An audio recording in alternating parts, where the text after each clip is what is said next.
क्या हाल है साथियों। मैं हूं विकास तोमर, आपके अपने trustworthy channel study for civil services में आज आपके समक्ष फिर से लेके आ गए करंट अफेयर 24 दिसंबर का। हिंदी इंग्लिश दोनों ही भाषाओं में है। मेन जो हमारी एग्जामिनेशन सभी के लिए बहुत ज़्यादा रिलेवेंट है और आप लोग के लिए ये बता दें कि ये प्रीलिम्स और मेंस दोनों के लिए ही काम आएगा। ठीक, मेंस के कई सारे आज पॉइंट्स हम लोग देखने वाले हैं। आज की सुर्खियां देख लेते हैं। Shigella infection, India Vietnam virtual summit, whistle blower के लिए सुरक्षा उपायों को मजबूत कैसे किया जाए, कोविड 19 से रिलेटेड जो है एक आपकी जो स्टैंडिंग कमेटी थी पार्लियामेंट की, उसके बारे में जानेंगे। रिकॉग्निशन ऑफ प्रायर लर्निंग, पूर्व शिक्षण मान्यता, सीबीआई ने नया क्राइम मैनुअल निकाला, 15 साल बाद जानेंगे पूरी जानकारी। District mineral foundation trust fund, जिला खनिज फाउंडेशन ट्रस्ट। उसके उपरांत जो है अपना फेवरेट सेक्शन क्वेश्चन वाला। ठीक, आगे बढ़ने से पहले एक बार आप लोग के लिए जेंटल रिमाइंडर है कि हमारे एक पेड ग्रुप कोर्सेज चल रहे हैं 2021 का। ठीक, और ईपीएफओ का जो 2020 का चल रहा है प्रीलिम्स के courses, foundational test series, study material सब कुछ है इसमें। और आप लोग के लिए पर्सनल गाइडेंस सबसे महत्वपूर्ण चीज़ जो है वो यहाँ पे आप लोग को मिलेगी। कंटिन्यूअस हैंड होल्डिंग एक्सरसाइज, सारे डाउट सब कुछ पूरा किया जाएगा आपका बिल्कुल पर्सनल तरीके से। 8564880530 969096960608 पे आप लोग कॉल करके एडमिशन ले सकते हैं। चलिए चलते हैं अपने पहले टॉपिक पे। देखिए शिंगला इन्फेक्शन क्या है, बेसिक समझ लेते हैं। मॉडस ऑपरेंडी अच्छा आप लोग को याद ही है, रजिस्टर रखना है, मैप बुक रखनी है, साथ में सिलेबस आप लोग को बिल्कुल अच्छे तरीके से वर्ड टू वर्ड याद होना चाहिए। गाइडेंस मेरी आप अपने आप में ढालते जाइए और आगे बढ़ते जाइए। ठीक, शिंगला इन्फेक्शन क्या है, केरला में देखा गया है और वहाँ पे क्या किया गया कि अर्बन एरियाज में वहाँ पे जो है प्रिवेंटिव मेजर्स लेने लगे हैं, निवारक उपाय, और इसको रोकने की कोशिश की जा रही है। ये एक्चुअली क्या है, हाथ ना धोने से, ठीक, हैंड वॉश ना करने से, गंदे कॉन्टेमिनेटेड हाथ से ये बैक्टीरिया के थ्रू होता है। तो ये चला जाता है आपके अंदर चला जाए, मान लीजिए खराब खाने से, पानी से, इन सब चीज़ों से। तो उसकी वजह से कई सारी चीज़ें हैं, डायरिया वायरिया हो जाता है, कई सारे सिम्टम्स हैं बच्चों में, और ज़्यादातर अफ्रीकन और साउथ एशियन कंट्रीज में देखा जाता है। उसी से रिलेटेड चीज़ें, ये कालीकट जो है पहले बोला था कोझिकोड, वहाँ पे ये हुआ है। मैप बुक निकालिए, जरूर देखिए लोकेशन, फिजिकल पॉलिटिकल दोनों। ठीक, शिंगुला इन्फेक्शन बैक्टीरिया से है। मेन चीज़ें जो है वहाँ बता देता हूँ। और ये रिस्पॉन्सिबल होता है फॉर कॉजिंग डायरिया और सीवियर सिम्टम चिल्ड्रन अफ्रीका और साउथ एशियन रीजन में देखा जाता है। ये आपका क्या है कि बॉडी में चला जाएगा इंजेक्शन, मतलब खाना वाना खाने की वजह से, और ये अटैक करता है epithelial lining of colon. Colon जो है आपका, देखिए सबसे पहले लार्ज इंटेस्टाइन होती है आपका, जो है पहले तो मतलब स्टमक में होते हुए फिर आपका लार्ज इंटेस्टाइन होगी, फिर स्मॉल इंटेस्टाइन होगी। अच्छा, विडंबना यहाँ पे ये है कि लार्ज इंटेस्टाइन जो होती है वो छोटी होती है, स्मॉल इंटेस्टाइन लंबी होती है। इसका जो आखिरी का सिरा होता है वहां पे जो है उसको कोलन बोलते हैं। ठीक, उसके बाद रेक्टम होता है। आप लोग एक बार देख लीजिएगा इस फिगर को। एपिथेलियल का क्या मतलब होता है कि आपकी आउटर लाइनिंग जो सरफेस है उसको एपिथेलियल बोले जाते हैं, जैसे कि स्किन। ये मतलब कि आपके आउटर सरफेस और इनर सरफेस के बीच की जो लाइन है उसको बोलते हैं एपिथेलियल लाइन। ठीक, समझ में आ गया। एक एक चीज जो जहां पे जरूरत है वहां पे बता दूंगा, बाकी आप लोग रीड करके पीडीएफ तो आप लोग को वहां मिली जाएगी आपके पेड ग्रुप में। बाकी जो लोग देख रहे हैं वो लोग अपना रजिस्टर में लिखते चले। ठीक, कॉमन सिम्टम्स क्या है, वही है आपका डायरिया, 2 से 3 दिन में दिखने लगता है जब जर्म अंदर जाता है उससे। कभी कभार जो है जो डायरिया है वो ब्लडी एंड पेनफुल भी हो सकता है, और फीवर, वॉमिटिंग, ये सारे इसके सिम्टम्स हैं। और कई सारे लोग तो एक्सपीरियंस ही नहीं करते हैं बैक्टीरियल इन्फेक्शन के, कोई भी सिम्टम नहीं दिखाई देते हैं। कैसे जाता है, पर्सन टू पर्सन जा सकता है, एक से दूसरी तरफ, और एक्सीडेंटली मतलब सॉलो हो जाए किसी तरीके से बैक्टीरिया। ज्यादातर क्या है, जो चाइल्ड केयर में लोग काम वाम करते हैं, जैसे आंगनवाड़ी ये सब है, वहां पे बच्चों के डायपर पर साफ किए और बिना हाथ धोए खाना खा लिया, बस हो गया इनको। ठीक, और साथ ही साथ जो है कई जगह जो है स्विमिंग विमिंग जहाँ पे लोग करते हैं लेक वेक में, वहां जाके पानी पी लेते हैं गलती से गंदा, तो वो भी हो जाता है। ये एक स्प्रेड जो है इसका कॉन्टेमिनेटेड फूड के थ्रू जो हो रहा है, ये वर्ल्ड में जो है बड़ा मोस्ट कॉमन फॉर्म है डिजीज का स्प्रेड होने का। हैंड वॉश नहीं करते हैं, डायपर चेंज करते हैं, इसमें स्विमिंग पूल में जाके गंदा पानी पी लेते हैं। अवॉइड करना चाहिए बाहर का खाना खाना जो अनहाइजेनिक है, और बॉइल्ड वाटर जो है आपका पीना चाहिए, ये इसकी वो है। अगला जो इंटरनेशनल रिलेशन से रिलेटेड पढ़ लेते हैं। आपका क्या है, इंडिया और वियतनाम के बीच में वर्चुअल समिट हुई, मोदी जी और प्राइम मिनिस्टर नगुएन जुआन फुक, ठीक, ये वियतनाम के, इनके बीच में हुई। बहुत सारी बातें हुई यहाँ पे कि हम भैया wide ranging bilateral regional global issues पे काम करेंगे, और 3P जैसे हमेशा मोदी जी कुछ है 3P 3C 5C 5T ये सब देते रहते हैं। तो यहाँ पे क्या है, पीस, शांति, समृद्धि यानी प्रॉस्पेरिटी, और लोग, पीपुल, इनको जोड़ेंगे, और हमारे जो वियतनाम से कंप्रिहेंसिव, काफ़ी जो कंप्रिहेंसिव सामरिक पार्टनरशिप है उसको बढ़ाएंगे, ठीक, डेवलप करेंगे ज़्यादा। एमओयू क्या किस पे हुए, उस फील्ड को बस याद रखने की जरूरत है, एक बार बस दिमाग में रखने। क्या है, एग्रीमेंट हुआ है डिफेंस इंडस्ट्री पे, समझना, ठीक। आर्मी सॉफ्टवेयर पार्क बनाएंगे, उसके लिए $5 US $5 मिलियन क्या हुआ है, ग्रांट दी है इंडिया ने। इसके बाद क्या है, यूएन की पीस कीपिंग फोर्स रिलेटेड एक एग्रीमेंट हुआ है, ठीक। खाली फील्ड ध्यान रखना, ठीक है, ताकि आप लोग ध्यान रहे। अच्छा, इन लोगों के बीच में ये भी चीजें हो रही हैं। एटॉमिक एनर्जी मतलब न्यूक्लियर एनर्जी से है रिलेटेड, फिर CSIR Indian institute of petroleum से रिलेटेड हो गया, ठीक। इसका मैप भी आखिरी में दिखाऊंगा तो थोड़ा इसको जो है और अच्छे समझ में आएगा। नेशनल फेडरेशन ऑफ, ये क्लीन एनर्जी की बात हो रही है, मतलब रिन्यूएबल सोलर की बात हो रही है, और कैंसर हॉस्पिटल, ठीक। अनाउंसमेंट क्या हुआ है कि ये लोग कह रहे हैं कि क्विक इम्पैक्ट प्रोजेक्ट जो होते हैं उनको हम बढ़ाएंगे, हर साल 10 करने की कोशिश करेंगे 2021-22 से।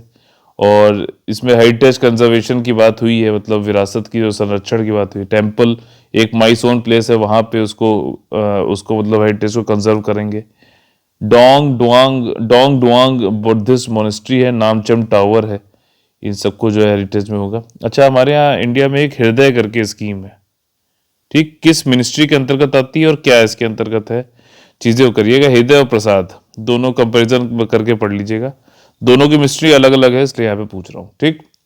और लॉन्च करेंगे एक इंसाइक्लोपीडिया ऑन इंडिया वियतनाम के सिविलाइजेशन एंड कल्चर रिलेशन का, आप लोगों ने सुना होगा शैलेंड डायनेस्टी, और ऐसा सुना है ना कंबोडिया में। ये देखिए यहाँ पे मैप है वियतनाम का, ठीक। देखिए गल्फ ऑफ टोंकिन इंपॉर्टेंट है यहाँ पे, गल्फ ऑफ थाईलैंड तो जानते ही हो आप। यहाँ पे मैंने एशियन कंट्रीज को याद करने की एक ट्रिक बताई थी, याद है, CLMVT IBMSP, इसमें ये बताया था कि कॉल लगाओ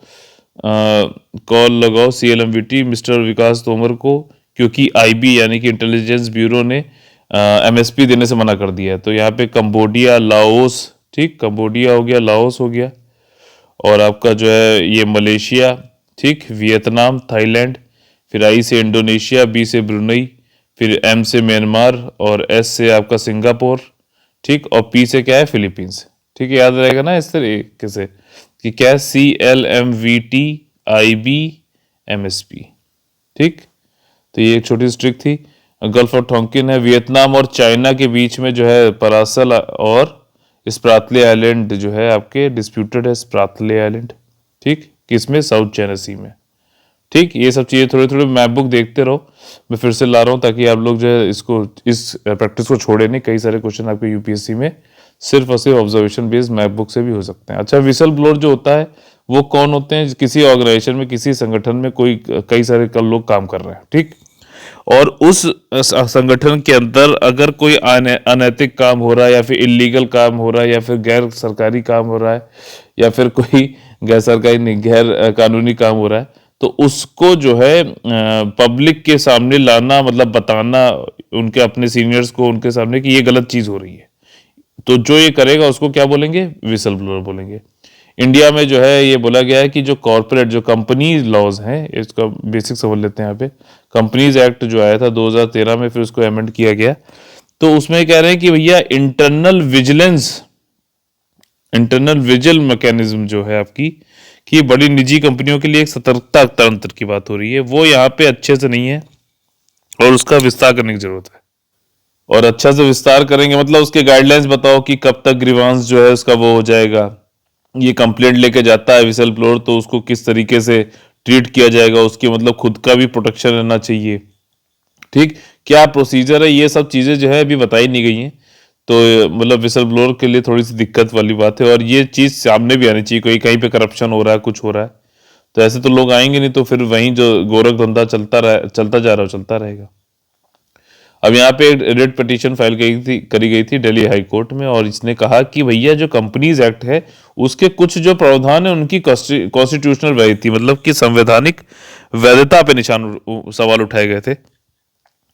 अच्छा, यहाँ पे एक्सपर्ट ने बताया कि जो लार्ज प्राइवेट सेक्टर है उनके यहाँ जो है, जो उनकी सब्सिडरी भी या फिर कोई है एमएनसी की, उनके अंदर जो है विजिल मैकेनिज्म नहीं है। ठीक, जो अभी कंपनीज एक्ट में क्या होता है कि जो लिस्टेड कंपनीज हैं, लिस्टेड कंपनीज कहां पर, स्टॉक एक्सचेंज पे, ठीक, और या फिर कौन कौन सी कंपनी, या फिर जो एक्सेप्ट करते हैं पब्लिक डिपॉजिट्स, ठीक, कंपनी जैसे एनबीएफसी आपने सुना होगा कंपनीज, ठीक, जो वो क्या है, जैसे मुठूत, इसका नाम दे रहा हूं तो इसका मतलब ये नहीं कि यहाँ कुछ गड़बड़ हो रहा है, बस समझ लीजिए कि ये पब्लिक डिपॉजिट लेता है आपसे कुछ पैसे या फिर गोल्ड लगवाता है, ठीक, तो ये वाली कंपनीज भी इसके दायरे में आती हैं।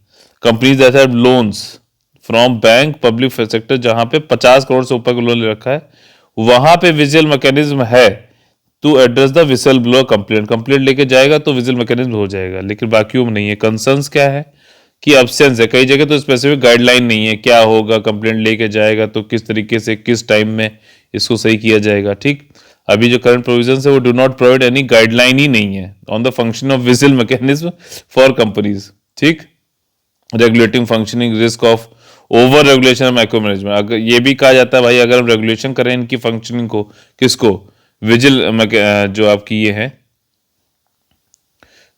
विजिल मैकेनिज्म को अगर ज्यादा विनियमित करने की कोशिश करेंगे तो ओवर रेगुलेशन भी कोई बोल सकता है कि यार तुम कुछ ज्यादा हमारे उसमें, कॉर्पोरेट कंपनियां कह सकती हैं कि तुम ज्यादा घुस रहे हो हमारे में, ठीक है ना, गवर्नमेंट को माइक्रो मैनेजमेंट कर रहे हो, ठीक, या फिर हम पे सेलेक्टिव तुम अपनी नजर लगाए हुए हो।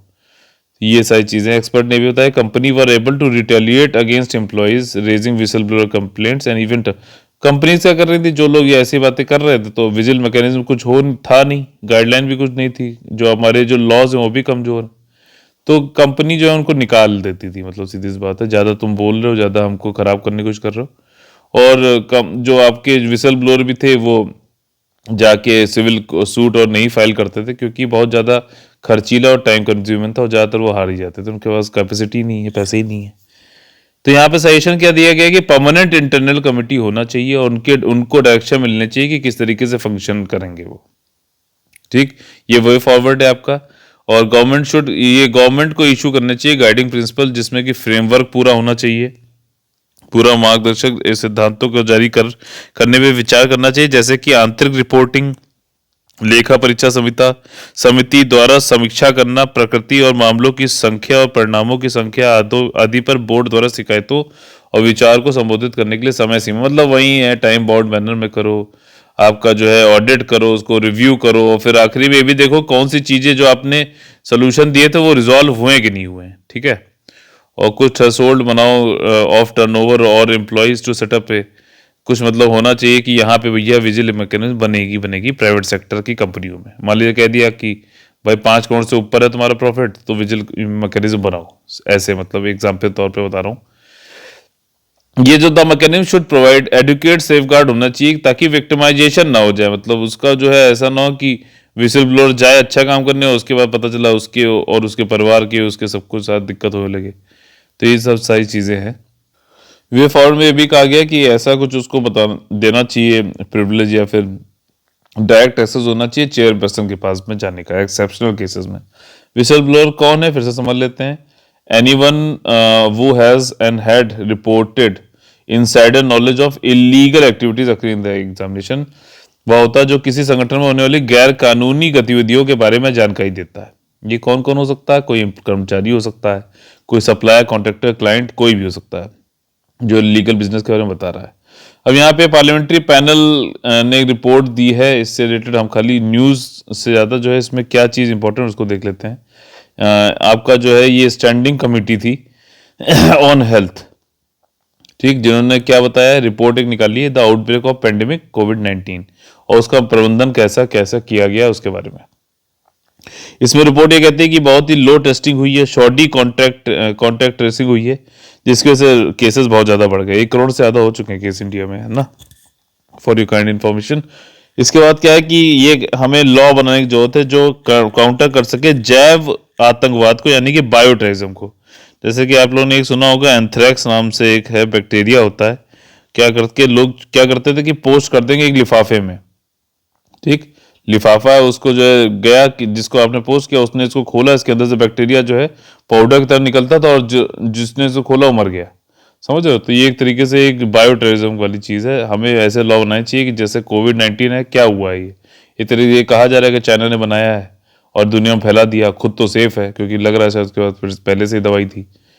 ठीक, लेसन्स टू भी हमें लर्न करना चाहिए इन सब चीज़ों से। कई सारे बहुत सारे गाइडलाइन निकाल दिए हेल्थ मिनिस्ट्री ने, जिसकी वजह से कंफ्यूजन हो गया, पब्लिक जो है गुमराह हो गई।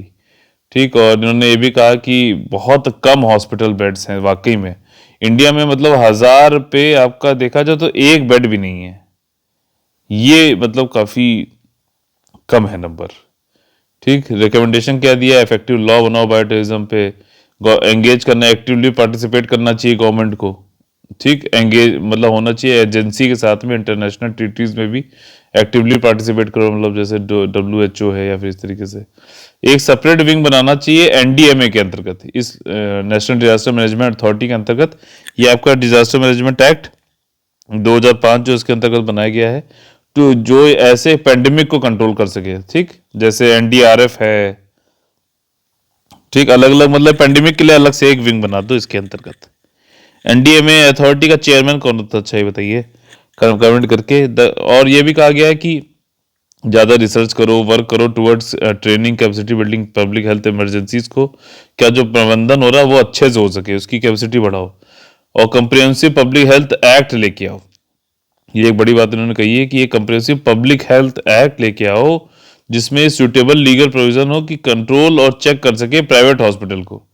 प्राइवेट हॉस्पिटल ऐसे नहीं मनमानी ना करें, इसके लिए है ये चीज़, उनको मतलब उनके ऊपर कंट्रोल चेक बैलेंस सब कुछ होना चाहिए।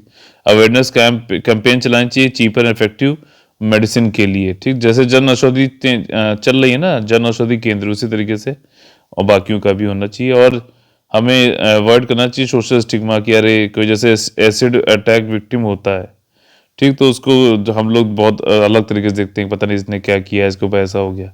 आइसोलेशन, क्वारंटीन, इन सबसे बचाना चाहिए। ठीक, यहाँ पे कुछ इन्फॉर्मेशन है कि ये जो इन्फॉर्मेशन यहाँ पे है ना कि 0.55 पर 1000 पर्सन हमारे यहाँ बेड है खाली, हॉस्पिटल बेड, ये बहुत ही कम है।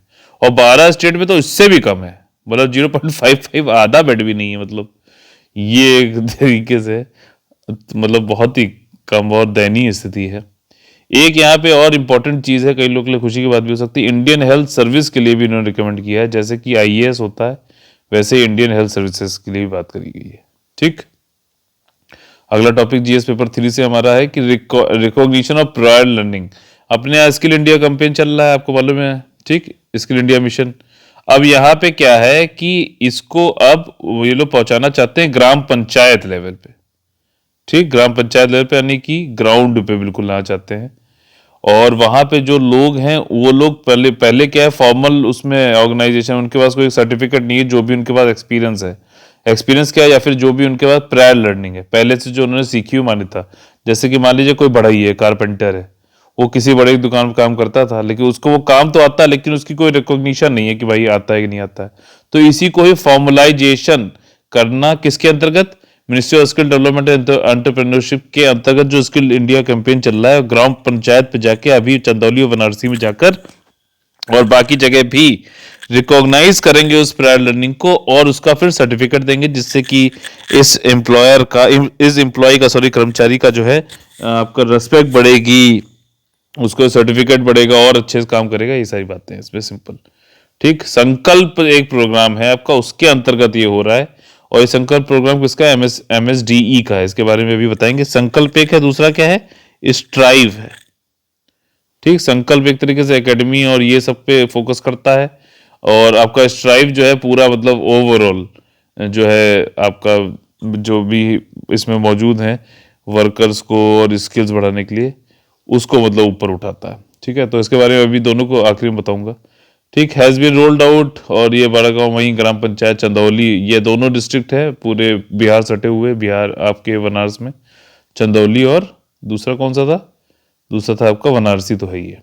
ठीक है, इसकी जो कार्यान्वयन जो आपकी एजेंसी इम्प्लीमेंटिंग एजेंसी, उसका नाम है नेशनल स्किल डेवलपमेंट कॉरपोरेशन। ठीक, कार्यान्वयन एजेंसी, ठीक, इम्प्लीमेंटिंग एजेंसी जो है वो है नेशनल स्किल डेवलपमेंट कॉर्पोरेशन। इसकी हेड कौन है, बस ये देखते चलो आप लोग, जो ये चीजें आती हैं इंस्टीट्यूशन, इनके हेड जरूर देख लेना एक बार और बताना है कौन होते हैं। 70% जो इंडिया के रेसिडेंट है रूरल इंडिया में रहते हैं, सीधी सी बात है, और इसलिए ग्राम पंचायत को भी अगर हम जोड़ लेते हैं इसमें स्किल तो ये बहुत बड़ा एक क्रूशियल स्टेप होगा। Success of district skill development plan बनाते हैं हम जो, उसके अंतर्गत, और ये स्किल इंडिया मिशन को बहुत ज्यादा बढ़त देगा, बढ़ाओ उसका बढ़ाएगा, अवसर बढ़ाएगा। ठीक, आरपीएल के थ्रू क्या करना चाह रहा है कि कंपिटेंसी जो भी लोग हैं काम कर तो लेते हैं, लेकिन उसका पता नहीं है किसी को, और एक स्टैंडर्डाइज फ्रेमवर्क, एक फॉर्मलाइजेशन, ये सारी चीजें यहाँ पे करी जा रही हैं। ठीक, सर्टिफिकेट मिल जाएगा तो कॉन्फिडेंस बढ़ेगा, रेस्पेक्ट बढ़ेगी, उसकी पहचान होगी, और ज्यादा लोग जो है स्किल के लिए एस्पिरेशनल होंगे। अच्छा, मैंने ये काम करना है तो मुझे ये सर्टिफिकेट मिलेगा। फॉर्मलाइजेशन वाली बात है। ठीक, इनफॉर्मल लर्निंग ऑफ यूथ को आप फॉर्मलाइज कर देंगे, रिड्यूस करेगा इनइक्वालिटी, ये सारे पॉइंट्स आप मेंस में लिख सकते हैं, नॉलेज और ये सारी चीजें। The pilot in addition to recognising the skills of the trainees shall also link them to the work opportunities emanating from gram panchayat development work. ठीक, ग्राम पंचायत में डेवलपमेंट वर्क जो हो रहा है उससे भी आगे जाके आप इसके थ्रू कर सकते हैं। आरपीएल क्या है कि वही है लर्निंग एक्वायर्ड, जो फॉर्मल सेटिंग में पहले था आपका, इनफॉर्मल में उसको फॉर्मल कर रहे हैं। गवर्नमेंट सर्टिफिकेट प्रोवाइड करती है इंडिविजुअल स्किल के लिए। कैंडिडेट रिसीव करते हैं exposure concept of digital and financial literacy. ठीक, यानी कि आपका जो है डिजिटल और वित्तीय साक्षरता पड़ता है, और ये इसकी अवधारणा यानी कि कॉन्सेप्ट इनको मिलते हैं। साथ ही साथ इन लोग को जो एक्सीडेंटल इंश्योरेंस कवरेज भी दिया जाता है 3 साल का फ्री ऑफ कॉस्ट, कोई भी फी चार्ज नहीं की जाती candidate for participating RPL programme. RPL programme कोई आ रहा है तो उसको ये नहीं कहेंगे अच्छा तुम पहले से क्या लाओ 1000 रुपये निकालो, ऐसे नहीं, कोई फीस नहीं लगती इसमें। और जब ये सक्सेसफुली सर्टिफाइड कैंडिडेट को फिर बाद में बल्कि 500 रुपये अलग से मिलते हैं। ये लर्निंग जो है चंदौली और बनारसी में होगी, और नेशनल लॉन्च हो चुका है, वही सारी बातें हैं। इनिशिएटिव जो है ये पार्ट है skill development planning at level of gram panchayat. ठीक, ये फोकस कर रहा है आरपीएल पे। ये यूपीएससी पूछ चुका है आरपीएल वाला, तो थोड़ा ऐसे नहीं बिल्कुल कि हलवा वाला कोई वो चल रहा है टॉपिक, ये इंपॉर्टेंट है। अब कहाँ पहुंच गया है ये चीज है, इसको ट्रेंड देखने वाली बात है। ठीक, आपका संकल्प और स्ट्राइव, संकल्प का फुल फॉर्म क्या है, skill acquisition knowledge awareness for livelihood promotion, ये संकल्प है। स्किल स्ट्रेंथनिंग है फॉर इंडस्ट्रियल वैल्यू एनहांसमेंट, ये स्ट्राइव है। स्किलिंग युवा शक्ति फॉर न्यू इंडिया। ठीक, कैबिनेट ने अप्रूव कर दिया है इसको। और इसके बाद क्या है, ये दोनों वर्ल्ड बैंक से सपोर्टेड हैं। आईटीआई इस स्ट्राइव क्या करता है, ये आपको इंसेंटिवाइज करता है आईटीआई को कि ओवरऑल जो उनका परफॉर्मेंस है वो उसको सही कर सके, और इसमें इन्वॉल्व करता है एसएमई यानी कि small and medium enterprises business association industry cluster. वहीं संकल्प क्या करता है कि जो ये सेटअप करता है आपका trainer and assessor academies with self sustainable models. ठीक है ना, थोड़ा सा बेसिक्स डिफरेंस है उसमें। और एम जो यही है कि हमारे जो है ग्लोबली कॉम्पिटिटिव वर्कफोर्स बने डोमेस्टिक ओवरसीज पे, और मेक इन इंडिया और स्वच्छता अभियान पे जो है इस पे भी फोकस है इन लोगों का। अच्छा, अगली न्यूज जो है हमारी काफी इंपॉर्टेंट है, सीबीआई से रिलेटेड है। 15 साल बाद जो इन्होंने क्या है क्राइम मैनुअल निकाला है एक। ठीक, ये क्या जरूरत मतलब इसकी क्या पड़ी है कि ये एक आप लोग को बताया कि एजेंसी के लीगल मैटर्स, ठीक, कौन सी एजेंसी, यही सीबीआई वाली, और उसकी क्या टूल होंगे कि एफिशिएंट प्रूव कर सके, बस उसके लिए एक स्टैंडर्ड ऑपरेटिंग प्रोसीजर बता दिया है, गाइडलाइन, ये सारी चीजें बताइए कब है, तो कौन सी तरीके का कोई विवाद मतलब इन्वेस्टिगेशन कर रहे हो तो आप क्या काम करोगे, कैसे करोगे, ये वाली चीज है। ठीक, डूज एंड डोंट्स वाली बातें हैं सारी। तो इसमें देखिए एक्सरसाइज का अपडेट किया इन्होंने और करंट रिक्वायरमेंट के हिसाब से, और ये सीबीआई के जो चीफ हैं ऋषि कुमार शुक्ला, उनकी अध्यक्षता के अंतर्गत हुआ है। लास्ट टाइम 2005 में हुआ था। ठीक, और ये प्रोसेस जो है इन्वॉल्व किया एक्सटेंसिव कंसल्टेशन, वहीं सीनियर सर्विंग सब रिटायर्ड वालों से सबसे पूछ पाछ के किया गया है, वो वाली बात है। नए मैनुअल में क्या है आपकी इंफॉर्मेशन होगी लॉ के बारे में, कानून के बारे में, आपका जो है क्या प्रोसीजर है, प्रक्रिया और उनके व्याख्याओं के बारे में।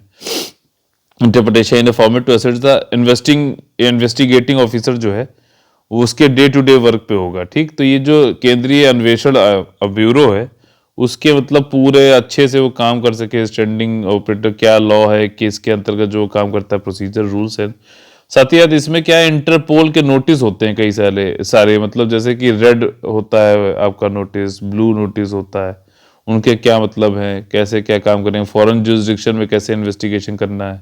ठीक, इंडिया से लोग बांग्लादेश जा रहे हैं, वहां पे कुछ इन्वेस्टिगेशन कर रहे हैं, क्या चीज़ है। और साथ ही उन्होंने कहा कि टीम अप्रोच होनी चाहिए कॉम्प्लेक्स केसेस और लार्जर केसेस में। और मतलब एक चीज़ है कि सुप्रीम कोर्ट ने कुछ साल पहले जो है सीबीआई को बोला था कि ये सरकार का तोता है, और इस तोते को जो है सरकार जब कहती है चुप हो जाए, या फिर जो बोलती है सरकार के हिसाब से बोलती है, ये वाली बात है। ठीक, तो अब क्या है, सुप्रीम कोर्ट डायरेक्टली भी सीबीआई को मतलब अपने सुपरविजन में रखते हुए भी इन्वेस्टिगेशन कराती है। तो ध्यान रखना, कभी ऐसा क्वेश्चन आए तो इसमें सुप्रीम कोर्ट डायरेक्ट भी कराती है हर जगह। ये न्यूज़पेपर आप लोग पढ़ते होंगे तो आप लोगों को ध्यान रहेगा। ठीक, इट हैज ऑल्सो डिस्कस, ये वाला हो गया एलोबरेट, कई सारे विजिलेंस फंक्शनिंग को बढ़ाएगा, कई पूरा सब कुछ बताया है, प्रिवेंटिव मेजर्स कैसे लेने हैं, और use by the field teams. ठीक है, और under the revise guideline head of the branch is required to complete necessary 6 month. किसी ब्रांच का जो हेड होंगे वो 6 मंथ्स की उनको जो है necessary process 6 months, and head of the zone has to submit up by 9 months in usual cases. मतलब हेड ऑफ द ब्रांच जो है वो 6 महीनों में, और हेड ऑफ द जोन में जो 9 महीने में ऐसे केसेस को निपटाए। मतलब टाइम बाउंड में होना चाहिए, ऐसे तो ना कई जगह देखो चल रहा है, सीबीआई की जांच चल रही है। और जैसे आपने लोग ने सुना होगा आरुषि तलवार का एक मर्डर केस था, सीबीआई जांच चल रही है और अभी तक कुछ हुआ नहीं उसमें। तो वही सारी बात है, स्टैंडर्ड ऑपरेटिंग प्रोसीजर की बात है। साइबर क्राइम से रिलेटेड भी उन्होंने काफ़ी सारी चीज़ें बताई हैं, क्योंकि अब जो क्राइम हो रहा है उसमें कहीं ना कहीं साइबर से रिलेटेड तो चीज़ें होती हैं। स्पीडी एंड क्वालिटी, गुणवत्ता बनाए रहें कंसोनेंस विद द पूरे वर्ल्ड में जो ग्लोबल बेस्ट प्रैक्टिसेस है उसको ध्यान में रखते हुए। तो ये केंद्रीय जांच ब्यूरो या फिर केंद्रीय जो है अन्वेषण ब्यूरो जो है, ये एक इंडिया की प्रीमियर इन्वेस्टिगेशन एजेंसी है, होम मिनिस्ट्री के अंतर्गत काम करती है। ओरिजिनली तो इनको बनाया गया था कि ब्राइबरी के जो गवर्नमेंट करप्शन के केसेस हैं उनसे रिलेटेड। ठीक, Delhi special establishment police establishment act जो था उसके अंतर्गत था ये बनाया गया, 1965 में इसको लाया गया फिर से। और ये इसका जुरिस्डिक्शन धीरे धीरे बढ़ाता गया, और सेंट्रल लॉ को यहीं पे ब्रीच हो रहा है, या फिर जो है आपका मल्टी स्टेट में कोई ऑर्गेनाइज्ड क्राइम हो रहा है, जैसे कि ट्रैफिकिंग, स्मगलिंग, आर्म स्मगलिंग, सारी चीज़ें, मल्टी एजेंसी इंटरनेशनल केसेस, तो उसमें सब में कौन काम कर रहा है, सीबीआई कर रहा है। ठीक, एक काम करना, सीबीआई वर्सेस सीवीसी पढ़ लेना, चलो अच्छा। ठीक, CBI is exempted from the provisions of right to information act के अंतर्गत एक सेक्शन होता है, if I am not wrong 2, उसके अंदर ये होता है कि हम नहीं बताएंगे भाई, ये इन्फॉर्मेशन ठीक नहीं है, आपको बताना, पब्लिक में आनी नहीं चाहिए। ठीक, सेक्शन 2 ही है कि कौन सा, एक बार कंफर्म करके बताइएगा। ठीक, the CBI headquarter is located at CGO, कहाँ पे लोकेटेड है, जवाहरलाल नेहरू स्टेडियम के पास में, न्यू दिल्ली में। ठीक, ये बहुत ही सिंपल, और इस पर यूपीएससी पहले क्वेश्चन पूछ भी चुका है। डिस्ट्रिक्ट मिनरल फाउंडेशन ट्रस्ट, इसमें सिंपल क्या है, कुछ ऐसी जगह है जहाँ पे खनिज बहुत है, मिनरल बहुत है, बहुत ज़्यादा है, वहाँ पे लोग भी रहते हैं, आदिवासी ट्राइबल्स लोग भी रहते हैं। अब एक चीज़ होती है रिसोर्स कर्ज वाली टेक्नोलॉजी दी गई कि जहाँ पे रिसोर्स ज़्यादा होता है वहाँ पे तो डेवलपमेंट होता ही नहीं, और डेवलपमेंट किसका नहीं होता है, ट्राइबल्स का। मतलब वहाँ के जो लोग हैं उनकी बड़ी बुरी हालत होती है, बहुत ज़्यादा गरीब रहती है वो जगह।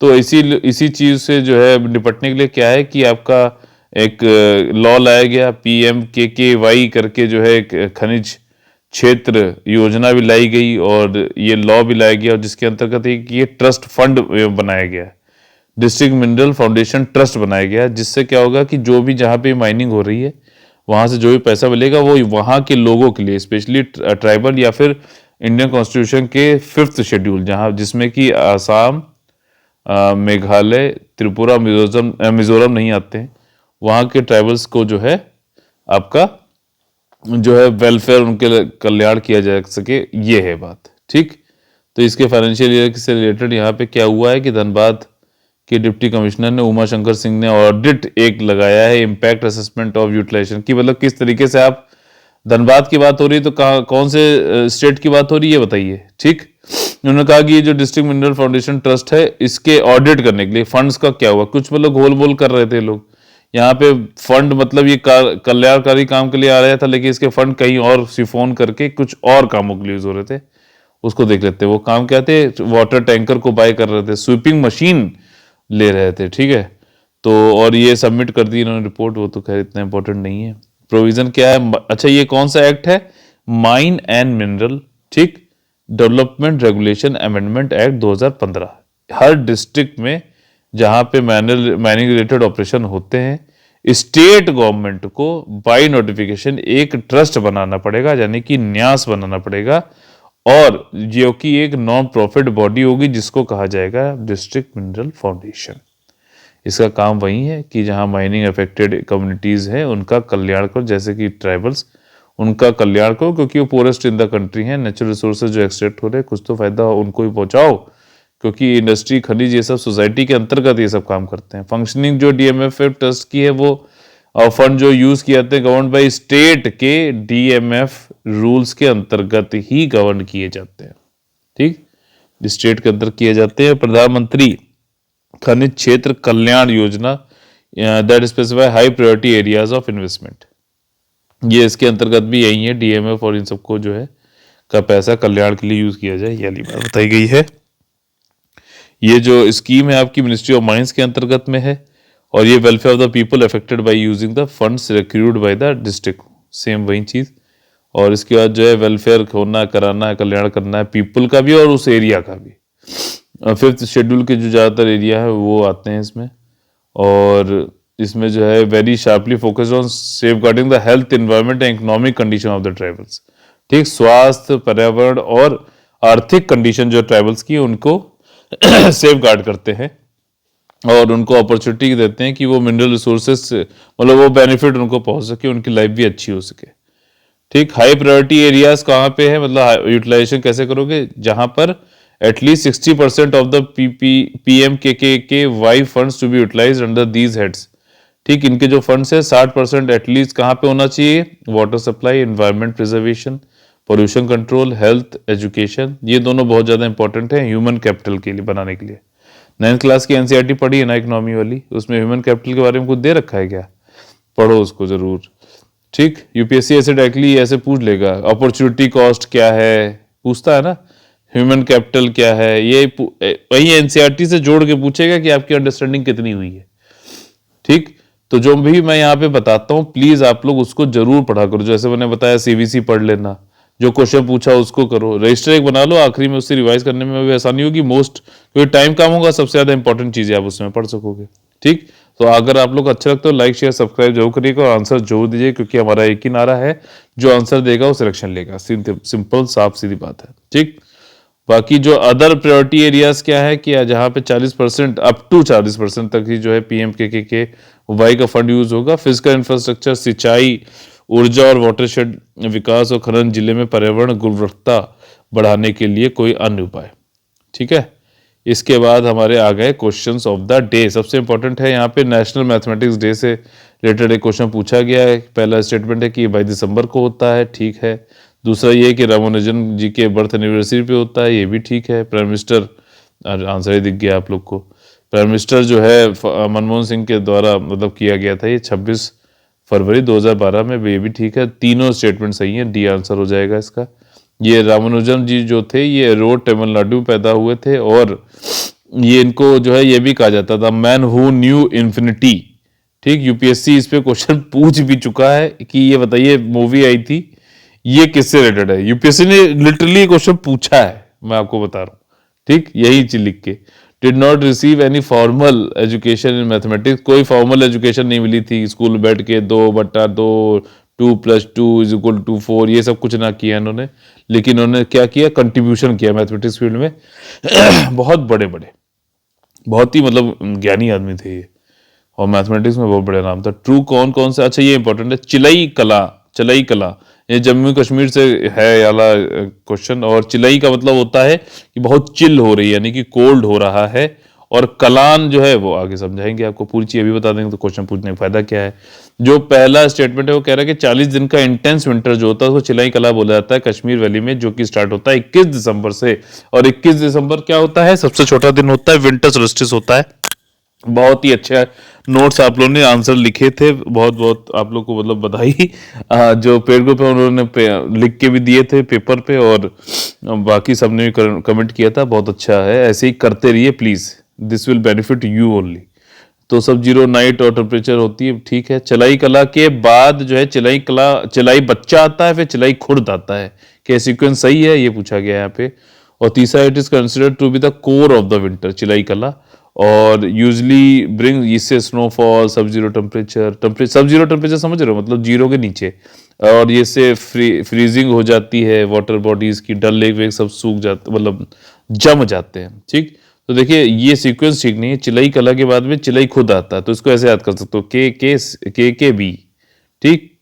तो ये वाली चीज है, किलाई चिलई किलाई नहीं, चिलई कला, चिलई खुर्द, और उसके बाद चिलई क्वच्चा, इसकी यहाँ पे दे रखी है, बहुत ही सिंपल सा।